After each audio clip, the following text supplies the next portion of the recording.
juste un petit mot, mais c'est mon petit cher collègue, on l'a évoqué en commission, mais c'est vrai que c'est un sujet tellement important sur l'installation des médecins, la primo-installation ou le déplacement, et c'est vrai qu'on sent qu'il y a une petite, ça a été dit par ma collègue Hélène Kounowski, compétition entre les territoires qui essayent de trouver le maximum de solutions pour faciliter l'implantation et l'installation des médecins. Comme vous le savez, hein, ça passe bien sûr sur l'aide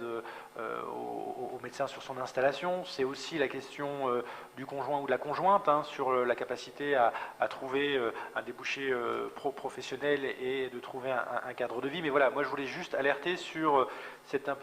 course à l'échalote entre les collectivités et de se dire que peut-être qu'il y aurait une discussion à avoir au niveau métropolitain pour qu'on puisse travailler avec l'ensemble des maires sur les solutions qui sont proposées sur chacun des territoires, parce que là, un des écueils, ça serait le déplacement d'un médecin ou d'un professionnel de santé sur notre territoire alors qu'il est à proximité géographique. Et donc peut-être